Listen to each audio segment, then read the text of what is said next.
This is actually what I look like in my gear.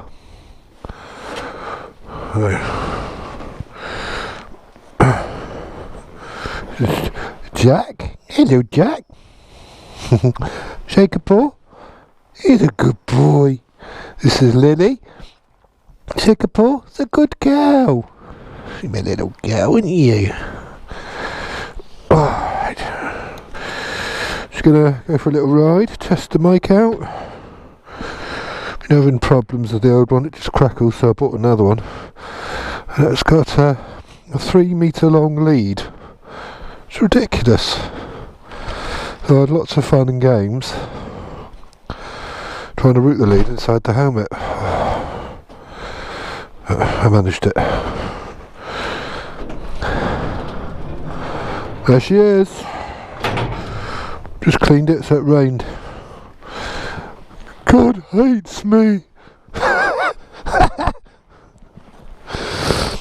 don't believe it.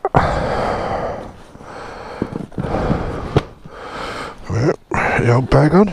This tank lock thing's brilliant. That just it's got this mechanism. Fits onto this horseshoe shaped ring on the tank. It doesn't, and the bag doesn't touch the tank, just locks on just like that. It's fantastic. That's French. That's French for fantastic. On the KTM again. In fact, I am on the KTM because it is my only motorcycle. But I'm still consider myself fortunate, a lucky man to have a nice thing like this. I fitted this tutorial oiler. Well, I had it fitted. Quite impressed. But trouble is, it's right near this exhaust manifold which gets hot, so when the bike warms up, the oil thins. And it goes all over the shop, so I had to turn it down quite a bit, but it does the job. Quite happy with it. It's ignition on. Press that button there. The dash lights up. It's very clear, this dash. Alright, pretty good, eh? Right, there we go. We're off the stand. To push around, this bike's a cinch. But some of my other bikes are very heavy. The last one was a Pan-European, it weighed over 300 kilos. The one before that, Hayabusa, another heavy bike. This one is only 215 kilos dry. So relatively light. It's a pleasure to move her. It's high. Right. It's quite narrow getting out of this gate. I've already scratched the panniers, both sides. That don't matter, does it? There we are. We're off. Let's go into Tiverton to get my eyes tested. Thought I'd go out, test the mic, maybe do a Dharma video. Call them Dharma videos, I just talk my stuff. It's my truth, you know. Not someone else's, it's something that I've learnt myself through meditation. And as I always say,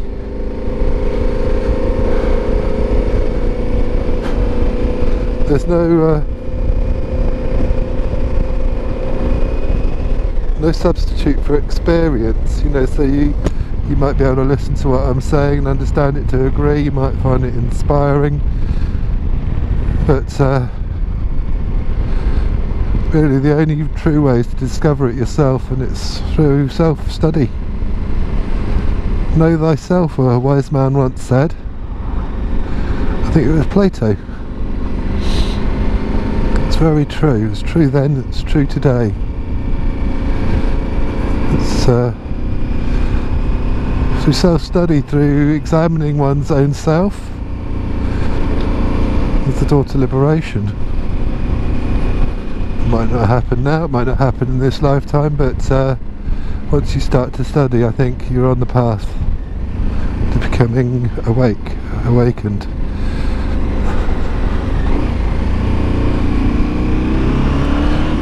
Alright.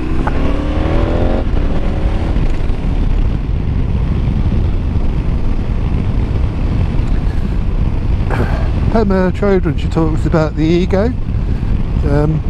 And I used to think the ego was something that, you know, when people say, oh, he, she, egotistical, the first thing that springs to mind is, oh yeah, they're up themselves. They think a lot of themselves, but it's in fact far more complicated than that in the Buddhist terms. Ego is, Pema Chodron talks about,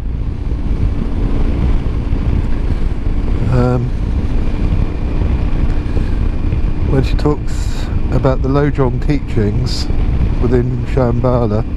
Steam coming off the road. All dharmas agree on one point: the heavily fortified ego is the source of suffering. And it's true, you know, once, you know, I heard that and I started to see it in others, and then you realise that the people that are suffering the most are the ones, the most heavily fortified ego or sense of self. And Pema Chodron, oh, she's wonderful. So very ordinary and extraordinary simultaneously. Talks about the ego is a sense of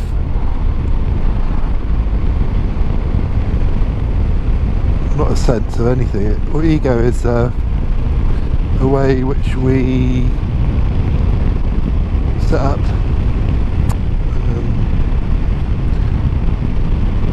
the way we defend ourselves. So it's a defensive mechanism, but that defensive mechanism, when highly fortified, becomes a prison. And it's also very linked with a sense of self. And Pema says that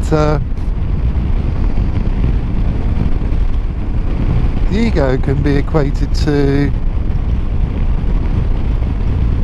a little room that we create for ourselves, and in that room we put all the things that we like, play just the right sort of music, we cook all the foods that we like, and only people that we like are allowed in, just the right sort of people. And we close the windows and we close the doors so that we don't have to see anything that makes us feel uncomfortable. So any smells from the street don't come in. We put a draft excluder under the door so no smells can come in. And it becomes more and more refined until fewer and fewer people are allowed in, and it becomes airtight.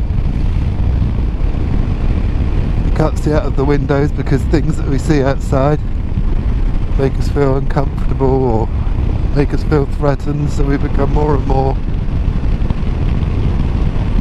isolated from our environment, from each other, from the world. And God, you can see this in people. It's how what they do, you know. It's like oh, I only have the friends that agree with me. I don't like anyone around me that make me feel uncomfortable. I don't like threatening situations or threatening individuals.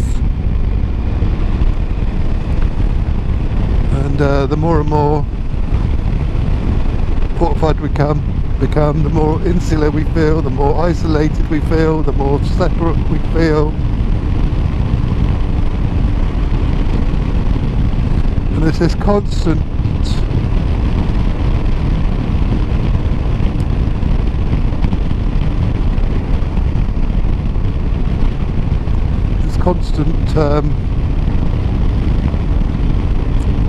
reference to self as well, which also creates that sense of isolation and loneliness. You know, we're constantly looking for ways to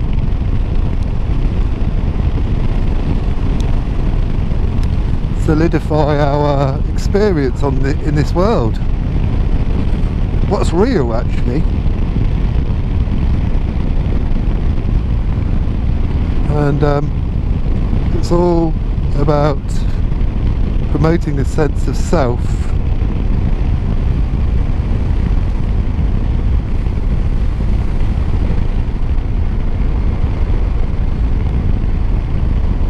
Such as I like this, I don't like that, I like him, I like her, I don't like him, I don't like that organisation, I like this organisation, I don't like this perfume, I only like that food.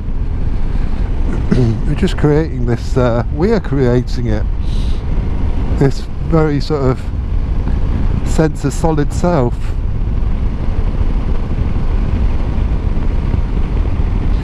Through study, self-study, begin to realise that this is the case, it's something we invented.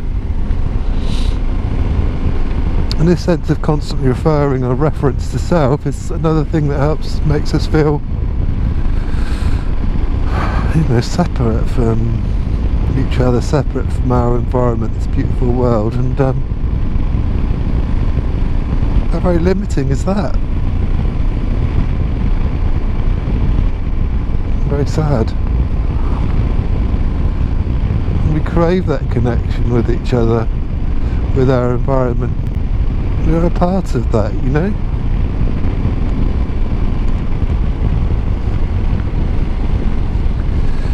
So the world is full of very lonely people that actually really crave to be free from the prison of the self-created prison of self and ego.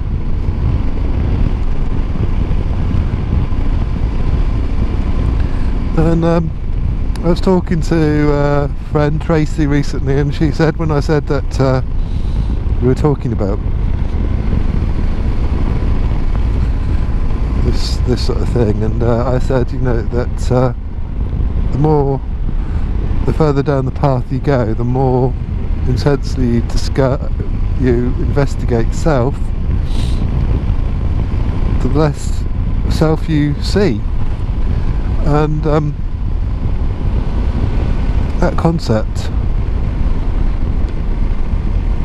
of losing a sense of self for many is quite a disturbing one. It's quite frightening, because you're losing a sense of solid ground and losing a sense of self. And I believe this is a part of the human being. This is a very small part of our human experience, is this earthly one. And I believe that it continues until we realise that, or we're able to let go of the sense of the self.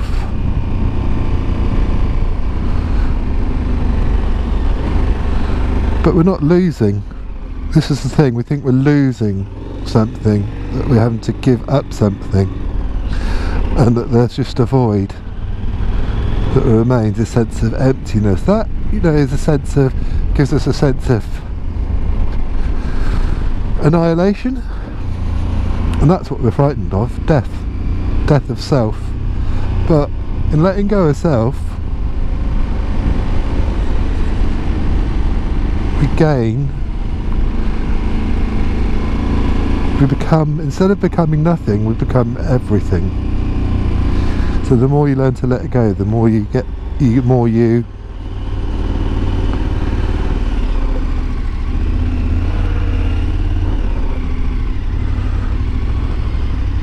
The more you gain. But not in a personal way, more of a connected way. It's amazing.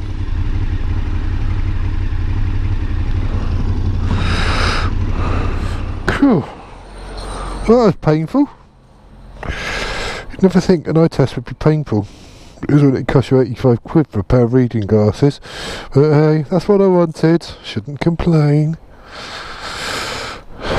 Oh, right. Right. Where were we? I think I was talking about dissolving of the self, I think.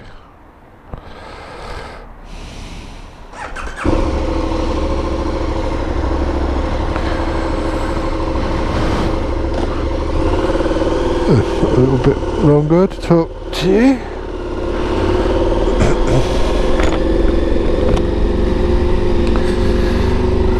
It's a gradual process, you know, and you sit, you in meditation, you start to notice results, and there's like a change. It's as I've said before, it's not long-winded. It's, you don't have to sit for years. It's you know, changes can be noticed within a week of sitting for 10 minutes a day. It's not complex. It's just sitting and watching the breath. The mind drifts off. Bring your mind gently back to the breath and start to notice things, start to notice a change. And sort of, it's about training the mind to stay in one place. So and as you work on that,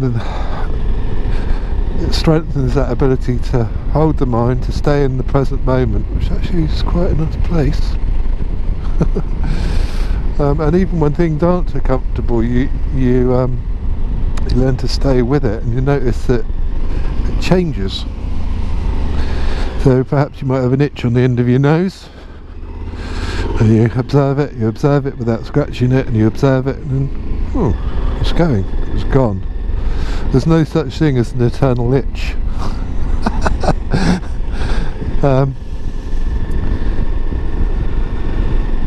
So the mind strengthens, and with the strength of the mind and the focus of the mind being able to stay with it for longer, your concentration becomes stronger, so you're able to analyze things more deeply. The mind has more strength, so you can see more clearly with your mind, if you know what I mean, not physically seeing. And that continues. You get more and more insight, what they call insight, into how the mind operates, which gives you more insight into reality, which is a subjective experience, you know. It's quite good, it's quite amazing. It's very difficult to sum it all up, it's so complex. And all I can do is just give you little insights, little hints into the way I perceive things now has changed so much. And with the sense of self, you don't just go from 0 to 100, it's a gradual process, so it's just more like dissolving or poking holes in the ego into our fortification of the way we into our start to see into the patterns, and you don't necessarily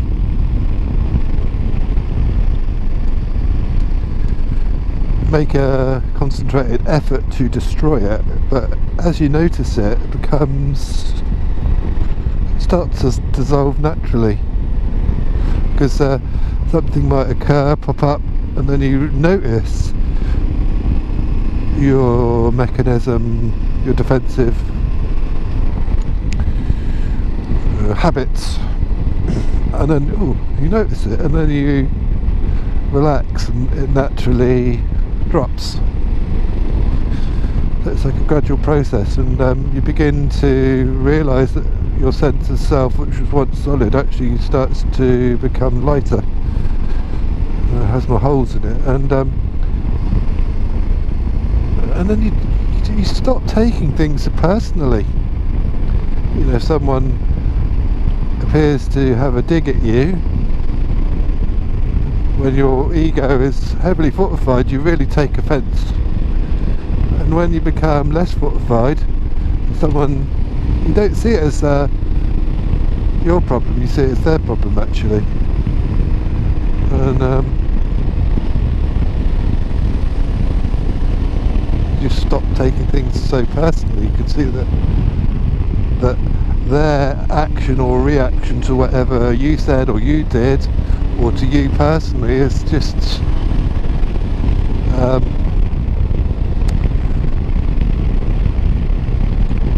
symptom of their own, not a symptom because that sounds like a sickness, it's just part of their own ego, their own fortification. They feel that they have to attack or to make a criticism to make themselves feel better, stronger, more real. So you can see it and it's like, oh yeah, see through their shit. It's quite liberating. As I've said before, you can see the person behind the mechanism, behind the shit, and know that they are suffering and know that they feel vulnerable, know that they're just like me, just like you, and from that you get a tremendous sense, well, not a tremendous sense, you get a sense of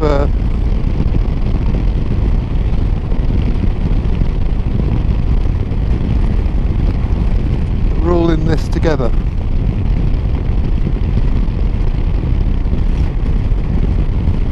We're all in the same boat. And that enforces a sense of community, actually. Not being so separate from each other. Gives a sense of, I was going to say family, but yeah, I guess so. People don't seem so far away. It's not they're not a million miles away. And I think even though that I've changed,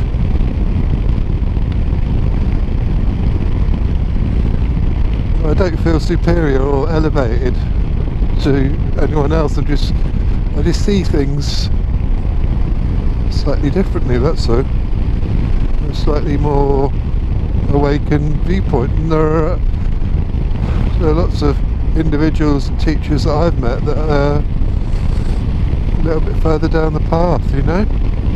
That's all it is, just a little bit further down the path, but they're not removed from us. In fact, they're more connected to us. And when you meet these people, there's a tremendous feeling of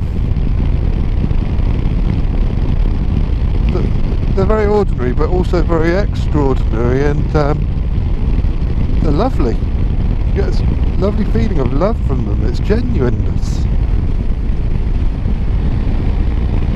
You can't help but gravitate towards them. Feel warm towards them.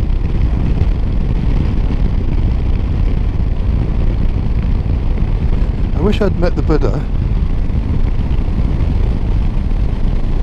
And I bet he was like that. Very ordinary but extraordinary. Very far away but yet very close. And it shows us that these people were very ordinary. They ate food, they have a shit, fart when they sit on the toilet. They're very ordinary in a human sense.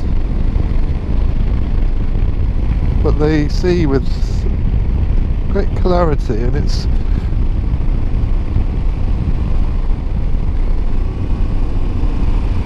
very ordinary yet very profound.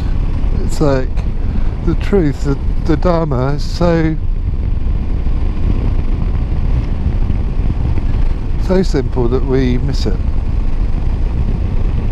And that's what it's like. It's not like trying to be intellectual or trying to understand something very complicated. It's just seeing things very simply. It's not a philosophical exercise.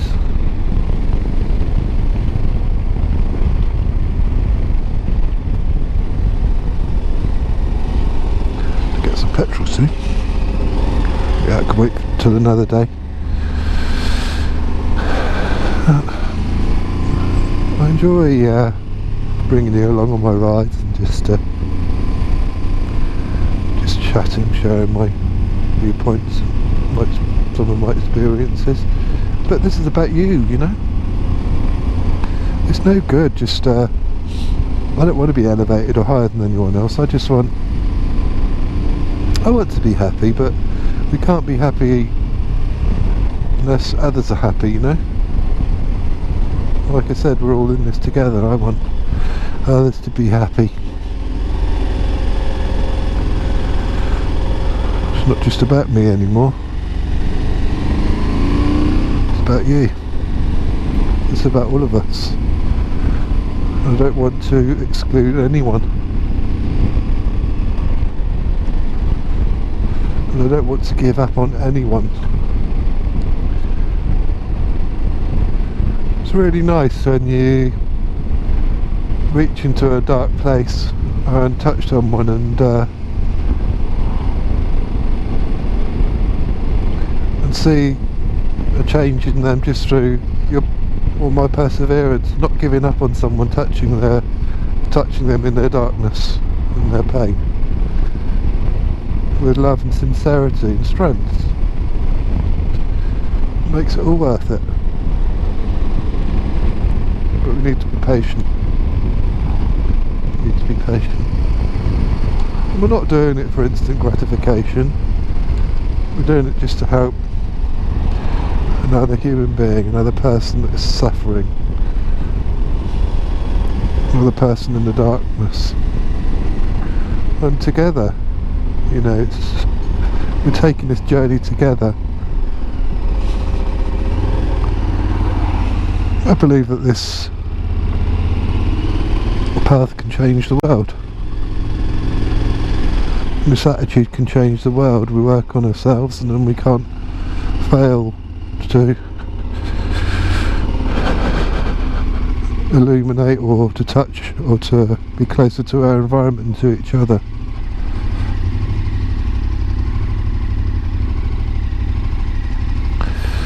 And in the same way, when our minds are cloudy and polluted, we also pollute the environment.